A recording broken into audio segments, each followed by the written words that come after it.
Et bien, sur le coup du très prolongé, il sera exactement midi. Donc, nous allons pouvoir commencer.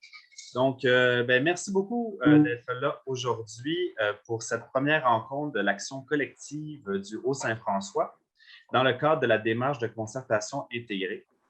Ces rencontres ont pour objectif de s'inspirer à propos de l'action collective. Donc, chaque jeudi, pour les 4 prochaines semaines, vous verrez des exemples d'autres territoires qui se sont organisés collectivement et, et qui vont venir nous présenter le résultat de leurs travaux, de ce qui a fonctionné, ce qui a moins bien fonctionné, pour nous inspirer, pour peut-être éventuellement se doter d'une nouvelle stratégie partenariale dans le Haut-Saint-François. Au cours de la présentation aujourd'hui, je vais vous expliquer un peu qu'est-ce qu'on entend par stratégie partenariale, parce que des fois, ça peut être abstrait un peu pour certaines personnes. Donc, oui, Luce, tu vas aller écouter sur Facebook. N'hésitez pas à marquer quand je parle, je vais partager mon écran. Vous pouvez indiquer vos questions dans le chat, on va les prendre à la fin pour essayer de garder un certain rythme. Donc, comment on va procéder aujourd'hui? Je vais faire une présentation assez touffue, mais je vais essayer de procéder rapidement.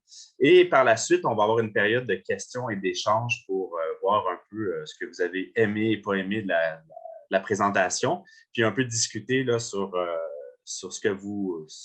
vos conceptions d'une stratégie partenariale pour le Haut-Saint-François. Avant que l'on débute, justement, est-ce qu'il y a des questions, commentaires, malaises? Quelqu'un va aller faire réchauffer quelque chose au micro-ondes? Tout va bien? Parfait, on y va.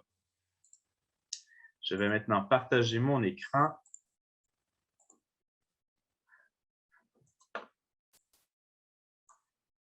Parfait. Donc, la démarche de concertation intégrée, augmenter l'impact social de nos actions collectives. C'est tout là l'objectif de la démarche de concertation intégrée. C'est pour ça qu'on est là aujourd'hui. C'est pour essayer de mieux travailler ensemble, parce qu'on le fait déjà depuis longtemps. Au Saint-François, on a une tradition de travailler en concertation, de travailler ensemble.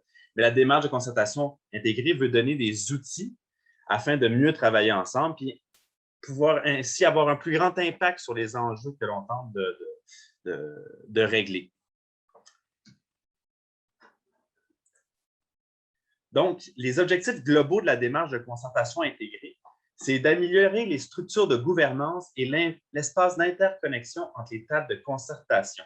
C'est-à-dire qu'il y a déjà des espaces de concertation sur le territoire qui sont bien établis, qui fonctionnent. Donc, c'est de savoir comment on peut faire pour que l'information puisse se transmettre d'une concertation à l'autre et surtout, comment on peut faire pour qu'il y ait des enjeux plus transversaux qui puissent être attaqués par une stratégie plus globale à travers plusieurs espaces de concertation ensemble. Ensuite, définir une vision plus large du développement des concertations au regard des changements souhaités de la DGI. Donc, on a déjà la DGI qui est une démarche territoriale d'un côté. Nous, on veut émettre une vision encore plus large et complémentaire à la DGI afin de s'attaquer à des enjeux que la DGI ne s'attaque pas nécessairement dans ces changements souhaités. Ensuite, analyser les trous de service pour élaborer des nouvelles stratégies partenariales. Donc, les différents espaces de concertation que nous avons sur le territoire, évidemment, ne comblent pas tout l'espace des problématiques et des enjeux sociaux sur le territoire. Donc, la DCI, le diagnostic que nous avons fait, a servi justement à identifier ces trous de service-là, puis identifier comment on pourrait, avec une stratégie, essayer de venir les combler. Et finalement, essayer de donner les moyens organisationnels et financiers aux espaces de concertation déjà présents sur le territoire. Donc, la DCI ne veut pas nécessairement enlever des espaces de concertation ou venir changer l'intérieur de comment ça se passe, mais c'est plutôt essayer de donner des moyens organisationnels, donc de l'information, des ressources et financiers, bien évidemment, des ressources humaines et des ressources financières pour mettre en place des projets et des actions collectives pour des enjeux spécifiques aux concertations. Le comité de pilotage de la démarche de concertation intégrée est composé de Ginny Mayotte, directrice générale de la CDC du Haut-Saint-François. Tu peux dire un beau petit allô, Ginny, en finissant ta bouchée. Martial Gaudreau, qui est directeur général du Centre des services scolaires des Hauts-Cantons, qui n'est pas là aujourd'hui. Et Christian Gauthier, spécialiste en activité clinique, direction de la qualité, de l'éthique, de la performance et du partenariat du CU3S de l'Estréchu. Christian, tu peux dire un beau bonjour.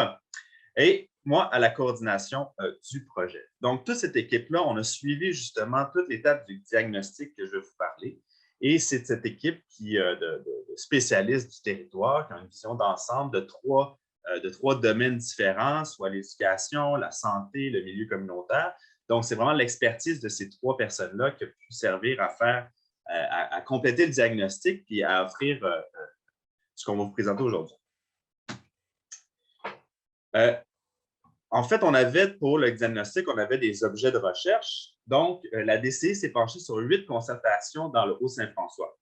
Donc, Art et culture du Haut-Saint-François, Continuum HSF, Diversité culturelle du Haut-Saint-François, HSF Community Network, HSF Foot ses enfants, Solidarité HSF, Vigie Jeunesse ou Énergie Jeunesse HSF Énergie for Youth et Table de concertation des personnes aînées du Haut-Saint-François. Et il y a un accompagnement qui était plus soutenu dans la concertation Art et culture et diversité culturelle. Ce que ça veut dire, c'est que c'était 2 concertations qui avaient qui n'avaient pas ou un peu de coordination. Donc, j'ai coordonné, j'ai animé un peu plus intensément ces concertations-là. Tous ces espaces de concertation sont totalement différents. Donc, on en a par exemple, qui c'est un OBNL. Il y en a d'autres qui se nomment plus un regroupement. Il y en a d'autres qui ont un grand historique d'action, d'activité. Il y en a qui sont toutes nouvelles.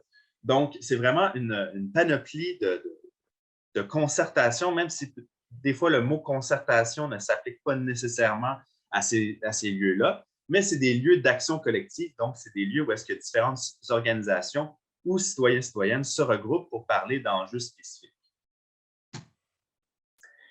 Un peu pour faire l'historique de la DCI, en 2014, le Haut-Saint-François se mobilise autour de l'événement Regard vers le haut, réunissant des citoyennes, des citoyens, des municipalités et des représentants de plusieurs organisations du territoire. Cette démarche globale et intégrée, axée sur le développement territorial du Haut-Saint-François, fait état de constats et de défis auxquels le Haut-Saint-François devra faire face pour plusieurs années. En menant des consultations à la grandeur du territoire, le Haut-Saint-François a collectivement et solidairement priorisé 14 constats sur lesquels agir. On ne reviendra pas sur ces 14 constats-là, mais le Haut-Saint-François, par rapport à ces constats-là, s'était déjà organisé en espace de concertation. Donc, de cette démarche-là, plusieurs espaces se sont créés ou se sont affinés à partir de ces constats-là territoriaux. Je vais vous sortir aussi d'autres enjeux pour qu'on soit tous conscients et conscientes que dans le Haut-Saint-François, il y a certaines problématiques, il y a certains enjeux sociaux qu'il va falloir, qu'il faut adopter, qu'il faut aborder plutôt, et qu'on aborde déjà, et qui faisait aussi partie des 14 constats, mais j'en ai mis un peu plus. Là, c'est vraiment une liste d'épiceries. Excusez-moi, c'est un peu technique, mais je vais vous en sortir quelques-uns. Donc, premièrement, par exemple, 22,2 des femmes et 7,7 des hommes entre 25 et 64 ans occupent un emploi à temps partiel. Donc, on voit que les femmes occupent une grande partie d'emplois à temps partiel qui sont souvent moins bien rémunérés. Donc, on a un revenu médian des personnes de 15 ans et plus de 29 494 pour les hommes et 22 715 pour les femmes. Donc, on voit qu'il y a un écart à peu près de 7 000 $. La part du revenu total des transferts gouvernementaux est de 21,4 %, soit le deuxième plus haut en Estrie. C'est bon à savoir de se comparer un peu avec les autres MRC, même si la comparaison, des fois, n'est pas toujours à point. Le taux des personnes à faible revenu est de 14,3 % pour les 16-64 ans, mais de 26,1 % pour les personnes âgées de 65 ans et plus. Donc, il y a une problématique ici de personnes à faible revenu chez les personnes plus âgées. Au niveau du transport, qui est le transport, souvent en région, on le voit moins, mais le transport est un outil de transformation sociale et de développement social. 5,7 % des travailleurs et travailleuses utilisent le transport actif, c'est la dernière en Estrie, et 0,2 % de la population utilise le transport en commun, ce qui est Vraiment pas beaucoup. Ici, on a une autre statistique à propos du logement qui est très important aussi pour la lutte à la pauvreté. Le Haut-Saint-François est la MRC ayant la plus grande proportion des propriétaires consacrant 30 ou plus de leur revenu annuel brut au logement, dans une proportion de 14,6 Et, ça répond aussi à une autre statistique qui n'est pas ici, mais qui, le Haut-Saint-François a à peu près 10 là, de logements qui sont dans un état, je dirais, dans un état critique. Éducation et les jeunes de 0 jusqu'à 35 ans, on va dire. Donc, 44,4 des hommes et 40,4 des femmes ont un niveau de scolarité équivalent à un diplôme d'études secondaires ou moins. La diplomation des jeunes est de 56,6 69 chez les filles et 46 pour les garçons. Une statistique qui avait déjà été soulevée dans les constats de la DGI, c'est que la proportion des parents déclarant qu'on peut très bien se débrouiller dans la vie aujourd'hui sans avoir un DES est de 38 alors qu'en Estrie, la proportion est de 29,7 La proportion des enfants entre 0 et 5 ans qui sont vulnérables dans un domaine de développement est de 20 dans le Haut-Saint-François, alors que ce taux est de 12 au Québec. Et finalement, 15,6 des filles déclarent un sentiment d'appartenance fort à l'institution scolaire. Et finalement, il y a aussi une statistique sur les mères, les jeunes mères sous-scolarisées. Donc, la proportion des mères vivantes, des naissances vivantes plutôt, dont la mère a moins de 11 ans de scolarité est de 15,9 alors que cette proportion se situe à 7,4 au Québec. Une des statistiques qu'on a un peu découvert, mais qui était un peu dans l'air dans le Haut-Saint-François, c'est le nombre d'agressions sexuelles rapportées à la police. Donc, c'est 38 agressions sexuelles qui ont été rapportées à la police dans le Haut-Saint-François. Puis quand on sait aussi que les agressions sexuelles, souvent, c'est les agressions rapportées, c'est la pointe de l'iceberg. Et ce taux-là, si on le met aux 100 000 habitants, est plus élevé que celui canadien. Donc, c'est quand même assez inquiétant. Ensuite, au niveau des personnes aînées, 40,1 des aînés vivent avec au moins une incapacité et 26,5 des personnes âgées de 65 ans et plus vivent seules dans leur ménage. Donc, un quart des personnes aînées vont vivre seules dans leur ménage. Et il y avait une recherche qui a été faite en 2015 aussi, qu'on estimait qu'en 2020, plus de 198 personnes aînées seraient potentiellement victimes de maltraitance, qui était faite à partir de statistiques qu'il y avait à l'époque. Ensuite, vous pouvez voir aussi au niveau de la santé, surtout dans la deuxième partie, il y a un gros haut taux d'hospitalisation par rapport aux accidents de la route, aux accidents hors route, aux accidents avec véhicules motorisés. Et aussi, un autre enjeu important, les statistiques de 2013, je n'ai pas trouvé les plus récentes, que la couverture vaccinale globale était de 70,7 comparativement à l'Estrie qui était de 77 Donc, on le sait bien aujourd'hui avec la vaccination pour la COVID-19 que ça devient aussi un enjeu, la couverture vaccinale. Finalement, la communauté anglophone, c'est 10,8 de la population du Haut-Saint-François qui ne parlait pas le français à la maison et plus de 3 ne connaissaient pas le français. Le pourcentage de la population anglophone qui a un revenu inférieur à 20 000 est de 38,9 alors qu'il est de 34,5 pour la population francophone. La population vivant sous le seuil de la pauvreté chez les 0-14 ans atteint 15 alors que chez les francophones, c'est 8 et 58 des anglophones ont obtenu un diplôme d'études secondaires ou moins. Et finalement, au niveau de la diversité culturelle et l'immigration, il y a seulement 1,9 de population immigrante au Québec, soit la 6e en Estrie sur 7. Pardon. Merci Myrto qui me dit que pour les enfants à la maternelle, c'est 50 pour les enfants d'expression anglaise qui ont un retard dans au moins un des domaines. Donc, la mise en action collective, certaines concertations, comme je l'ai dit, certaines organisations sont mises en action par rapport à ces enjeux-là qui sont connus depuis très longtemps, d'autres qui sont plus émergents. Et en 2019, la CDC du Haut-Saint-François, le Centre de services scolaires des Hauts-Cantons, le CU3Z de l'Estrie-CHU, accompagné par une agente de liaison de la démarche Rose-le-Haut, se sont réunis afin de tenir d'un bilan, d'un portrait et d'idées de mobilisation pour augmenter l'impact social des collectifs des concertations du Haut-Saint-François. Donc, c'est vraiment dit, bien, il y a encore des enjeux auxquels il faut s'attaquer. Comment on peut faire pour aider l'action collective déjà présente sur le territoire en se dotant de peut-être d'une meilleure stratégie pour améliorer les communications, pour améliorer les espaces d'interconnexion entre les concertations et pouvoir amener plus de financement sur le territoire pour créer plus de projets qui vont permettre de pouvoir s'attaquer aux enjeux auxquels j'ai parlé. Bon, je vous l'ai dit tantôt, une définition de concertation, il y a Denis Bourque, qui est un spécialiste de donner des définitions de concertation. Donc, pour lui, une concertation, c'est un processus de mise en relation structurée et durable entre des acteurs sociaux autonomes qui acceptent de partager de l'information, de discuter de problèmes ou d'enjeux afin de convenir d'objectifs et d'actions susceptibles de les engager ou non dans des partenariats.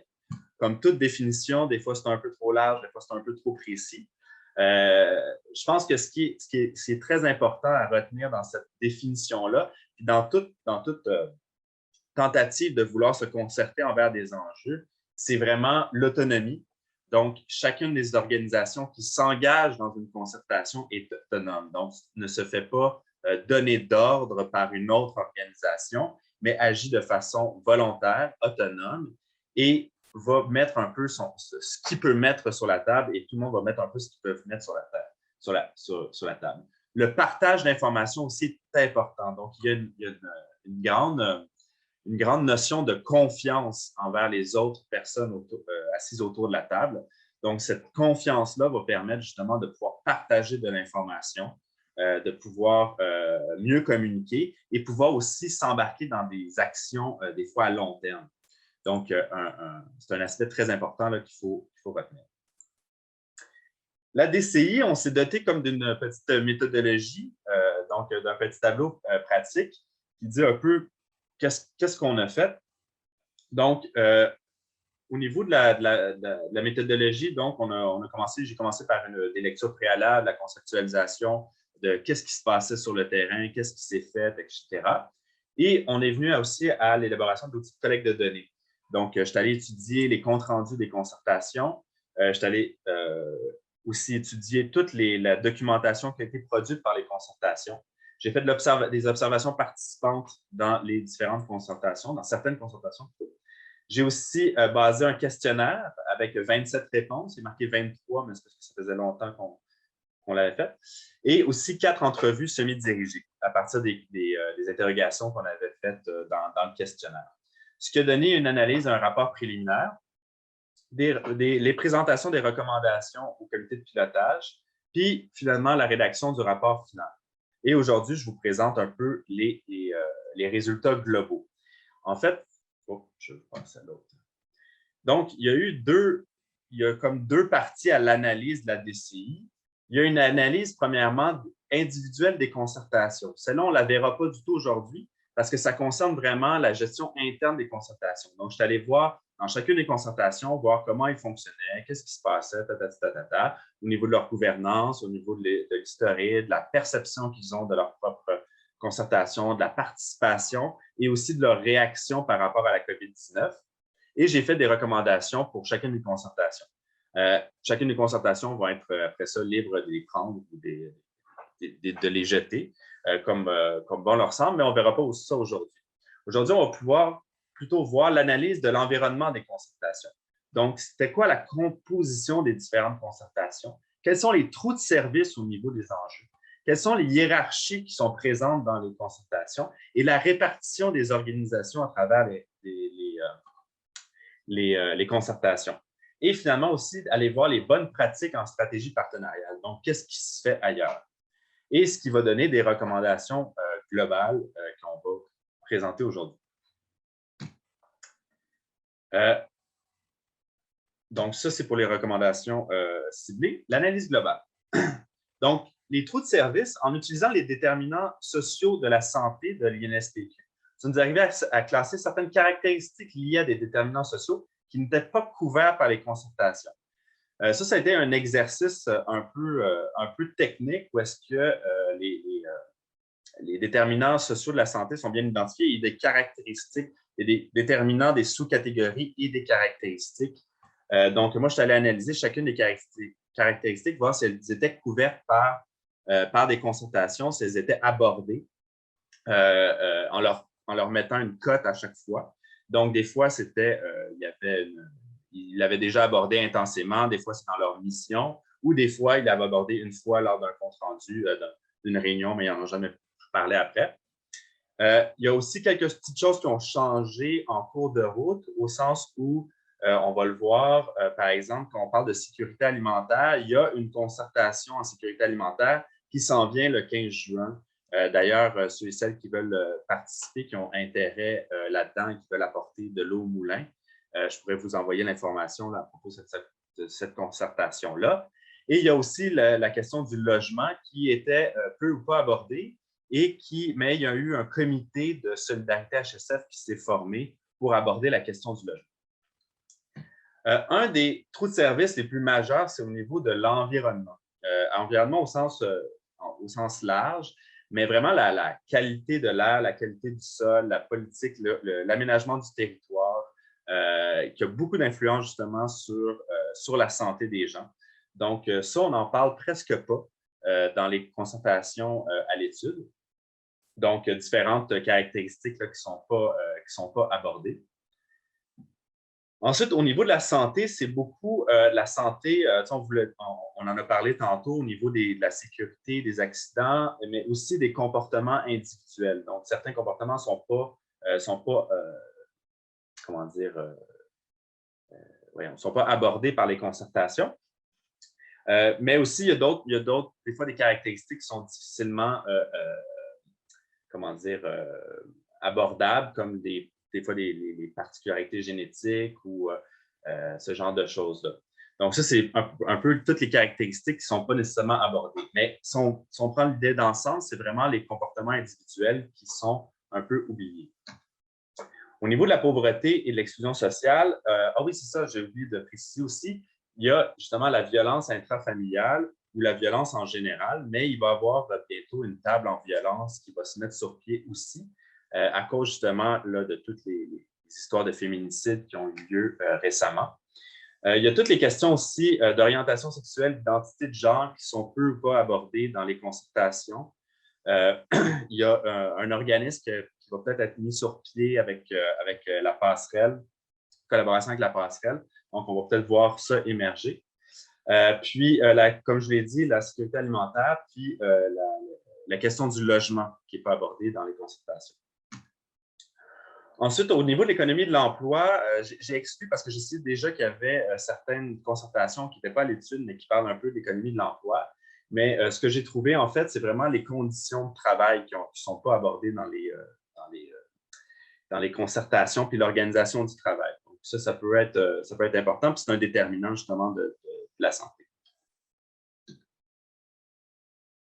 Donc, ça, c'était pour les trous de service. Ensuite, je voulais juste vous montrer que pour élaborer une stratégie partenariale, il faut vraiment penser les enjeux de façon transversale, intersectorielle. Ce que ça veut dire, ça veut dire que quand on aborde, par exemple, la question du logement, on aborde, oui, la question, mettons, de la qualité du logement, donc du prix du logement, de où est-ce que les logements sont situés, à quoi ça ressemble autour, mais ça touche des fois les questions de transport, parce que comment je fais pour me rendre de mon logement à mon lieu de travail. Ça touche les interventions qui peuvent être faites dans ce quartier-là. Ça peut être plein de choses. Donc, c'est autant de l'intervention du milieu communautaire, mais ça touche aussi les municipalités, ça touche le développement économique, ça touche les institutions de santé, les institutions scolaires. Donc, ça touche un ensemble d'organisations. Juste pour vous montrer un peu, j'ai fait comme une espèce de carte de toutes, je suis sûr que j'en ai oublié, de plein d'organisations qui sont concernées de près ou de loin par les enjeux de développement sociaux, de lutte à la pauvreté, d'exclusion sociale, de réussite éducative. Donc, on se retrouve dans cet environnement-là dans le Saint-François.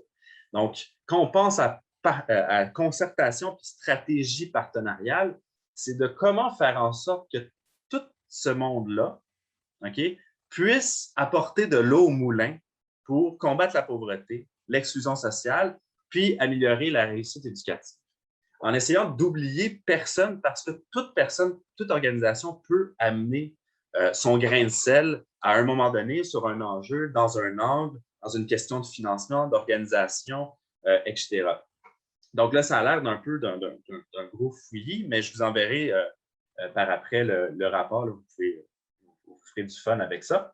Donc, c'est vraiment essayer de comprendre que tout le monde peut être impliqué et tout le monde doit être impliqué. On doit trouver une façon de pouvoir, justement, à travers les missions individuelles de chacune de ces organismes-là, comment faire en sorte qu'on puisse, justement, combattre la pauvreté et l'exclusion sociale.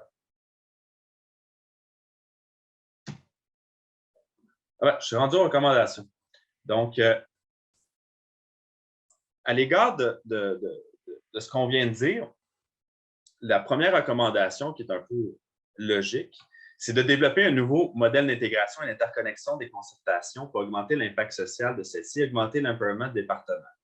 Donc, ça, ce que ça veut dire, c'est que dans toute mon analyse, les conclusions auxquelles je suis arrivé, c'est qu'il manque vraiment un espace à laquelle où est-ce qu'on peut discuter d'enjeux qui concernent plusieurs concertations, surtout dans des enjeux transversaux. Par exemple, on va prendre justement la sécurité alimentaire. La sécurité alimentaire, c'est un enjeu, mais ça touche la table des personnes aînées parce qu'il y a des livraisons, par exemple, de popotes roulantes pour les personnes qui ont des incapacités. Mais ça va toucher aussi la communauté anglophone parce qu'il y a peut-être des problèmes justement de pauvreté infantile ou etc. Ça va toucher évidemment Solidarité HSF parce que ça touche la pauvreté et l'exclusion sociale. Ça va toucher la diversité culturelle aussi parce que ça peut aussi ça peut être aussi un facteur d'inclusion sociale, la nourriture à travers la diversité culturelle. Donc, c'est de dire, bien, si on a un enjeu comme ça, et là, on est tous séparés en silos, puis on essaie de dire, bon, bien, comment je vais faire pour nourrir les personnes aînées du territoire, comment je vais faire pour nourrir les personnes anglophones du territoire, comment je vais faire pour nourrir les personnes de la diversité culturelle du territoire, bien, on arrive justement à travailler en silos. Donc, il faut vraiment essayer de trouver une stratégie pour essayer de connecter ça. Et quand on se dit, bien, là, la sécurité alimentaire, c'est important, on a des déserts alimentaires, comment on fait pour s'attaquer avec ça? Bien, on prend toutes les concertations, on prend le développement économique, on prend les municipalités, puis on s'en va créer des projets pour répondre à ce problème-là. Deuxième recommandation, c'est se munir d'un centre de documentation afin d'archiver les initiatives et les projets en développement social. Une des choses qui est difficile, mais qui est difficile, c'est le fait que les choses se perdent. Donc, on a une facilité à oublier parce que des fois, on a des encyclopédies sur deux pattes, donc des personnes qui ont une bonne connaissance de ce qui s'est passé, mais souvent, les écrits ont tendance à se perdre parce qu'il y a des changements structurels. On passe de MRC à CLD, on passe de Avenir d'enfants à plus Avenir d'enfants, on passe de DGI à Ose le haut. Donc, il y a des changements comme ça, il y a des nouveaux EBNL, il y a des EBNL qui ferment. Il y a des changements structurels comme ça qui font en sorte qu'il y a certains éléments qui se perdent. Et donc, moi, je recommande justement d'avoir un centre de documentation, mais ça peut prendre n'importe quelle forme, ça c'est à vous d'y penser. Dans le rapport, moi, je suggère justement plusieurs initiatives inspirantes, puis d'ailleurs, Jerry est là, mais une initiative comme Passerelle est une manière justement d'archiver des initiatives inspirantes. Donc, c'est de dire, bien, moi, quand j'ai une initiative de Hall Saint-François, je fais un projet collectif, bien, je m'en viens mettre dans ce centre-là. Donc, une personne dans 10 ans va pouvoir dire, bien, on a encore cet enjeu-là, par exemple, de sécurité alimentaire. Ah, mais ça a déjà été fait de cette manière-là, bien, je ne vais pas le refaire de cette manière-là. Tu sais, je vais prendre les meilleurs éléments, puis je vais porter le projet plus loin. Ensuite, élaborer une stratégie pour augmenter la participation citoyenne. Les concertations, puis vous allez voir dans le rapport global, les concertations font peu ou pas l'inclusion de participation citoyenne. Ça veut dire de prendre l'avis du citoyen en général. Donc, le problème, c'est que souvent, on va inclure, à part quelques concertations, on va inclure des citoyens comme une case citoyenne. Donc, la personne va représenter toute la communauté. Des fois, il y a certains problèmes justement de méconnaissance des fonctionnements et des structures de concertation. Des fois, il y a une inégalité dans les connaissances que l'on a sur le développement social, sur les enjeux aussi. Donc, c'est vraiment de dire, est-ce qu'il y aurait une manière d'élaborer une stratégie pour faire participer les gens pour régler les enjeux auxquels les concertations abordent. Par exemple, la table des personnes aînées du Haut-Saint-François est une concertation citoyenne. Le conseil d'administration est composé de citoyens et citoyennes et dans leur structure, leur grande rencontre, il y a un ou une représentante aînée par municipalité qui siège sur la table générale. Donc, ça, c'est une manière qu'eux autres, ils ont trouvée pour avoir une espèce de représentativité territoriale des aînés pour amener des enjeux de Wheaton, de Chartierville, de Saint-Isidore, de Clifton, etc. Donc, ça, ils font déjà au niveau des aînés. Mais je pense que ça va être une bonne stratégie de pouvoir essayer d'aller chercher les autres, peut-être, catégories de personnes pour essayer aussi de valider les actions collectives que l'on veut porter. Parce que des fois, dans nos organisations, et dans les concertations, des fois, on est loin du terrain et peut-être que des fois, on ne sait pas si nos actions ont vraiment un impact réel et vont vraiment être acceptées et pris par la population pour les mener plus loin. Se doter d'un lieu de rencontre et d'échange entre les différentes coordinations. Parce que si il y a certaines concertations, comme je vous l'ai dit, qui n'ont pas de coordination, qui en ont un petit peu, etc., mais une des choses que j'ai remarquées, c'est l'espèce pas d'inégalité, mais de disparité plutôt entre les différentes concertations au niveau des animations, au niveau des comptes rendus, comment ils sont faits, etc. Donc, c'est de se nommer, de se former un lieu de rencontre des différentes coordinations pour s'échanger, finalement, d'être un lieu d'échange de pratiques, pour s'échanger sur nos pratiques dans nos concertations individuelles. Par exemple, à la CDC, en ce moment, on est plusieurs personnes à animer puis à coordonner certaines concertations. Donc, informellement, on se donne des petits trucs, on se parle de notre travail, etc. Donc, on le fait, mais c'est de façon informelle. Là, ça serait vraiment de dire, bien, il y a une rencontre des coordinations des différentes concertations puis de regroupements pour essayer justement d'améliorer nos pratiques puis de pouvoir échanger et peut-être aussi c'est ça, que ce soit d'échanger au niveau de l'animation, au niveau de la coordination, au niveau des fois du financement, veux-tu relire ma demande que j'ai faite, ça fait-tu, etc. Et surtout aussi pour transmettre l'information. Ça veut dire, où est-ce que tu es rendu, toi, dans ton enjeu, dans ton action? Toi, où est-ce que tu es rendu? Comment on peut s'arrimer pour bien travailler ensemble? Élaborer des formations, des cahiers de présentation comprenant le mode de fonctionnement et la gouvernance pour tous les nouvelles participants des concertations, en fait qu'ils ou elles soient au même niveau que les autres participants. Ça, c'est un enjeu, c'est que quand on a une concertation, ça dépend du niveau de formalisation de la concertation, mais souvent, c'est pas clair, puis le sondage le révèle beaucoup, le niveau de compréhension des gens et de leur rôle et de leur perception de la concertation n'est pas le même. Donc, ce que je propose, c'est que pour chaque concertation, tout le monde élabore un peu comme un cahier de gouvernance, par exemple. Il y avait HSF Petits-Enfants qui avait fait un cahier de gouvernance très, très, très, très touffu pour dire qui fait quoi, comment ça fonctionne, comment les décisions sont prises, etc. Donc, quand tu arrives dans cette concertation-là, tu n'es pas surpris ou surprise qu'une décision se prenne de cette manière-là. Donc, c'est une façon de un peu officialiser les choses, mais qui peut toujours être changé, évidemment. Mais c'est pas aussi, quand on intègre une nouvelle personne, parce qu'il y a souvent des changements dans les organisations, on le sait tout à cause de manque de main-d'œuvre, changement de personnel. Donc, quand une nouvelle personne arrive, ben, c'est de pouvoir que la personne parte au même niveau que tout le monde, avec un certain historique, avec une compréhension de la gouvernance et aussi de son rôle dans la concertation. À quoi ça sert que je sois là? T'sais?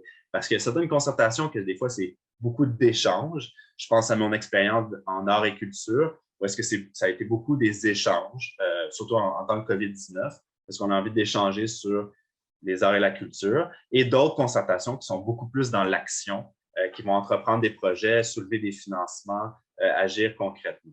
Donc, c'est vraiment d'essayer de définir quels sont les rôles de chacun. Maintenir un lien équilibré entre le développement social, territorial et économique.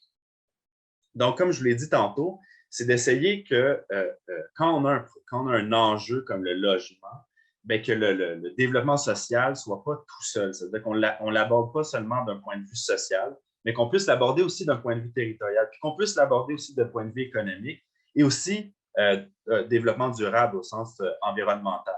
Donc, essayer d'établir des liens entre tout ça.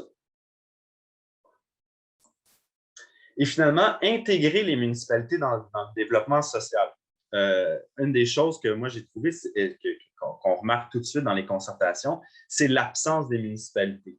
Il n'y a pas beaucoup de concertations qui vont intégrer des municipalités. Pourtant, les municipalités sont souvent des bons leviers pour faire lever des projets justement dans leur municipalité. Quand on pense au logement, puis on veut partir par exemple des logements sociaux, bien, la municipalité a souvent des terrains, soit à donner ou à vendre à peu de frais, et aussi va participer au plan, connaît son plan d'urbanisme, on va savoir où ce serait le meilleur endroit pour implanter justement des nouveaux logements sociaux. Donc, essayer d'intégrer les municipalités dans les projets collectifs pour essayer justement d'augmenter l'impact social, puis que les communications se fassent bien entre le niveau plus organisationnel puis les municipalités. Juste à titre d'exemple, puis on va le voir dans les rencontres d'action collective, à Côte-de-Gaspé, dans la MRC de Côte-de-Gaspé, le développement social est complètement intégré, par exemple, à la MRC. Donc, le développement social est un département de la MRC au même titre que le département économique, que l'urbanisme ou que les matières résiduelles. Donc, il y a une autre relation avec les municipalités qui s'opère à ce moment-là. Je ne dis pas qu'il faut aller nécessairement là, mais on voit bien qu'il y a un exemple de comment il y a une intégration qui est possible de faire. Là, j'ai dit bien des affaires, j'ai dit des recommandations, etc. Mais ma patronne me dit souvent qu'on comprend vraiment bien avec un dessin. Donc, je vais essayer de vous montrer un peu à quoi ça pourrait ressembler une nouvelle stratégie partenariale. C'est vraiment pour rien imposer, mais essayer pour mieux comprendre comment on pourrait rendre les choses plus efficaces, rendre les communications meilleures à la lueur des suggestions et des recommandations que j'ai faites. Mais toute stratégie partenariale doit respecter justement différents critères et différentes choses qu'il faut absolument qu'ils soient inclus. Par exemple, assurer l'autonomie des concertations déjà existantes. Les concertations qui sont déjà en place, comme resteront en place, c'est vraiment, quand on parle d'autonomie des organisations, mais il y a aussi l'autonomie des concertations. Donc, on veut pas, il n'y a personne qui va s'ingérer dans aucune concertation, c'est conserver cette autonomie-là et continuer leurs activités normales. Ensuite, assurer un lien entre les coordinations de toute étape de concertation pour justement essayer d'arrimer des projets, d'arrimer les actions.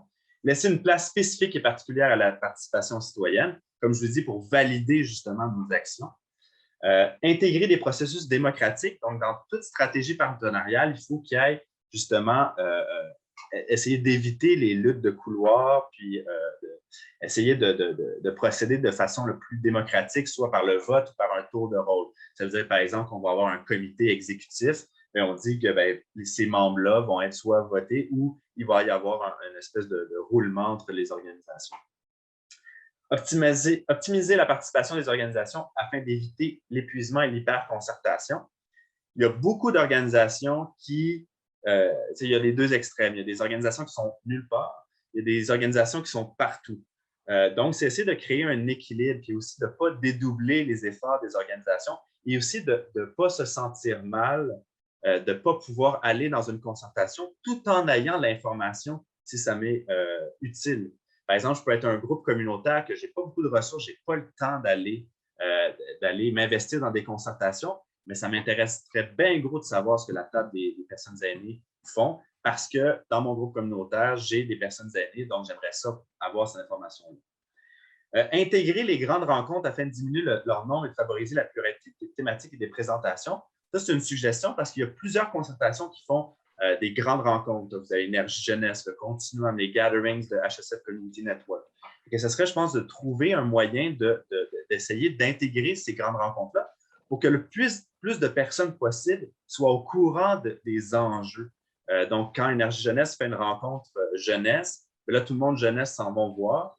Quand HSF fait ses gatherings, c'est tout le monde qui sont intéressés par le milieu anglophone.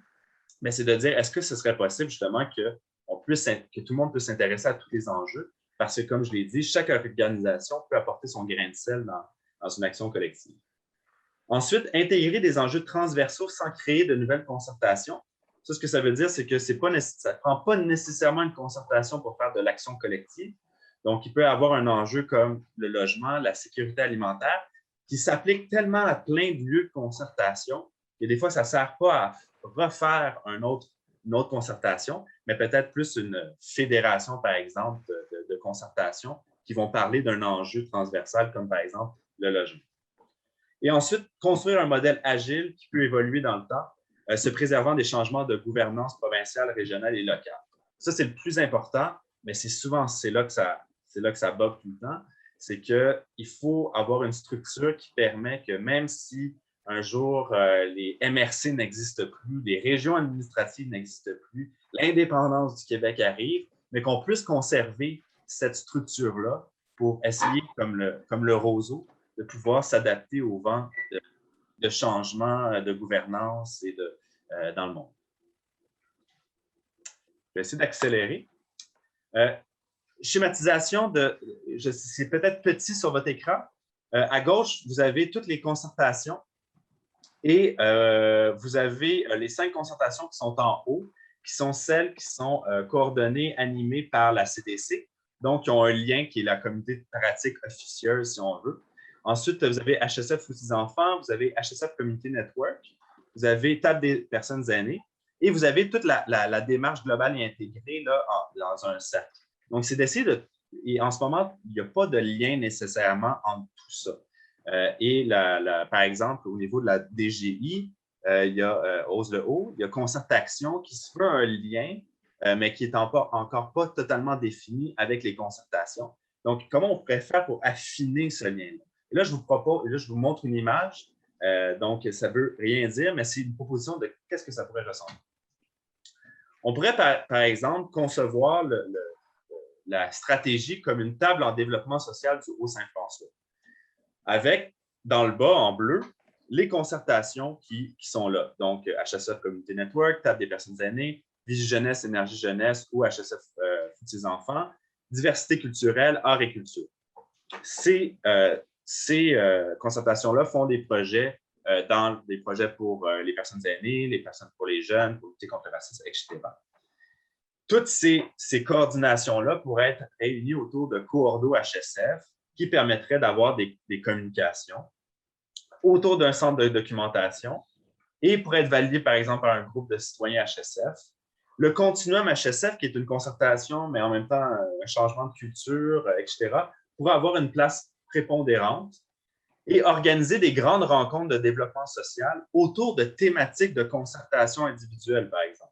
Donc, on aurait genre les grandes rencontres du développement social qui dureraient une journée. On pourrait avoir, par exemple, le matin, on aurait les problèmes d'accessibilité aux services des personnes anglophones. Puis, l'après-midi, on aurait quelque chose sur les jeunes et la toxicomanie.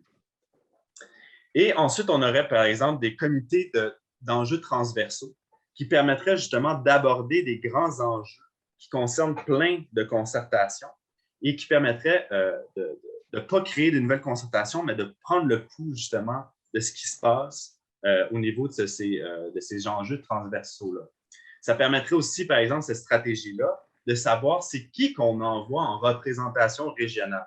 C'est-à-dire que nous, notre stratégie, c'est qui qu'on envoie, par exemple, un réseau estrien en développement social, un réseau estrien en tout. C'est qui notre représentant du développement social? Comment on le choisit? C'est quoi les fonctionnements qu'on pourrait opérer?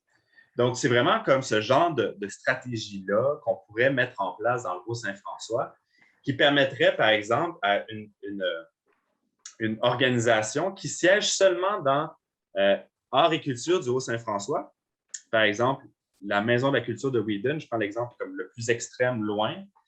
Maison de la culture de Whedon, qui aurait de l'information par le Coordo HSF de toutes les autres concertations et qui pourrait assister aussi aux grandes rencontres du développement social pour entendre parler justement de la toxicomanie des jeunes et qui fasse « Ah, ben c'est génial, je vais faire un show, je vais organiser des spectacles pour les jeunes, voici mon projet, je vais proposer ça dans ma concertation en art et culture. » C'est ce genre de mécanisme-là qui peut s'opérer.